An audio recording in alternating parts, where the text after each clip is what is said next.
വയലാറിനെ പോലെ എഴുതാമോ എന്ന് ചോദിച്ചാൽ, മംഗളം നേരുന്നു ഞാൻ മനസ്വിനി, മംഗളം നേരുന്നു ഞാൻ.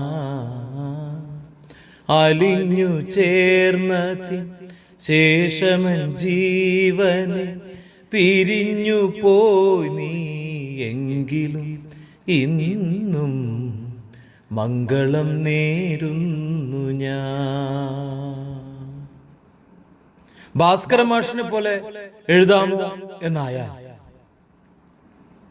കരിനീല കണ്ണുള്ള പെണ്ണെ നിന്റെ കവിളത്തു ഞാനൊന്നു നുള്ളി, അറിയാത്ത ഭാഷയിലെന്തോ കുളിരളകങ്ങൾ എന്നോട് ചൊല്ലി.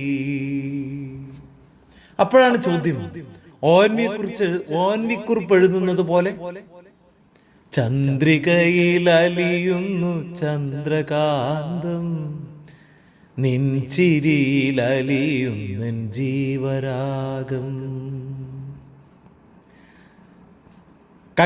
കൈതപ്രത്തെ പോലെ ഒന്ന് എഴുതി നോക്കാൻ പറ്റും. ഇതായിരുന്നു പിന്നീടുള്ള ചോദ്യം. എന്താ പ്രശ്നം? ഹൃദയ സരസിലേ പ്രണയ പുഷ്പമേ, ഹൃദയ സരസിലേ പ്രണയ പുഷ്പമേ, ഇനിയും നിൻ കഥ പറയൂ.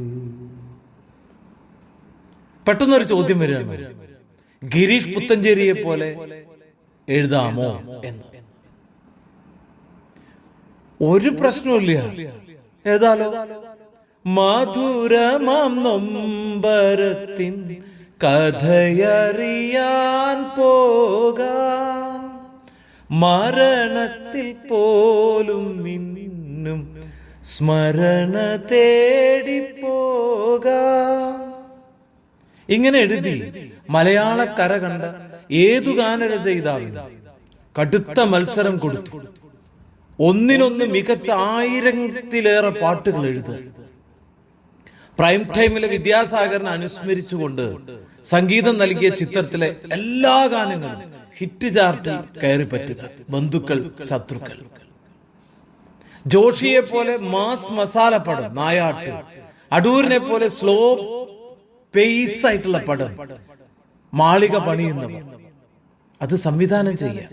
അതിലെ പാട്ട് നസീർ സാറ്, മധു സാറ്, ജയൻ സാറ്, മോഹൻലാൽ തുടങ്ങി ജയറാം വരെയുള്ളവരെ വെച്ച് 20-ലേറെ ചിത്രങ്ങൾ നിർമ്മിക്കുക. 1967 മുതൽ 2015 വരെയുള്ള കാലയളവ് കൊണ്ട് 85-ലേറെ ചിത്രങ്ങൾക്ക് തിരക്കഥ എഴുതുക. ഇതിനിടയിൽ കിട്ടുന്ന ഗ്യാപ്പ് പോലെ 46ഓളം ഡോക്യുമെന്ററികൾ ചെയ്യുക. അതും പോരാഞ്ഞു, നിങ്ങളുടെ കൂടെ ഇനി ഈ പാട്ട് ചെയ്യുന്നില്ല എന്ന് പറഞ്ഞ് ദേവരാജൻ മാഷിന്റെ മുഖത്ത് നോക്കി, എനിക്ക് പാട്ട് ചെയ്യുവാൻ നിങ്ങളുടെ ഹാർമോണിസ്റ്റ് തന്നെ ധാരാളം എന്ന് പറഞ്ഞ് വെല്ലുവിളിച്ചുകൊണ്ട് ദേവരാജൻ മാഷിന്റെ ഹാർമോണിസ്റ്റിന്റെ കൂടെ പാട്ടുകളുടെ പൂക്കാലം സൃഷ്ടിച്ചു. ആരാന്നറിയുന്നു? MK അർജുനൻ മാഷ്. തനിക്ക് നൽകിയ കാൾ ഷീറ്റ് തെറ്റിച്ചുകൊണ്ട് പ്രേംനസീർ മറ്റൊരാൾക്ക് പടം ചെയ്യാൻ ഡേറ്റ് നൽകിയപ്പോ, മിസ്റ്റർ നസീർ, നിങ്ങൾ എന്നെ ചതിച്ചു, നിങ്ങളിൽ നിന്നും ഇത്തരം പ്രവൃത്തി ഞാൻ പ്രതീക്ഷിച്ചില്ല, ഇനി നമ്മൾ ഒരുമിച്ച് പടം ചെയ്യില്ല എന്ന് അറുത്തു മുറിച്ച് പറയാ.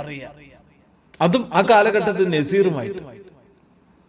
കേരളം സ്ത്രീപക്ഷ സിനിമകൾ എന്നും കേട്ടു തുടങ്ങുന്നതിന് മുൻപ് 1977 മോഹിനിയാട്ടം എന്ന പേരിൽ ഒരു സ്ത്രീപക്ഷ സിനിമ ചെയ്യാം.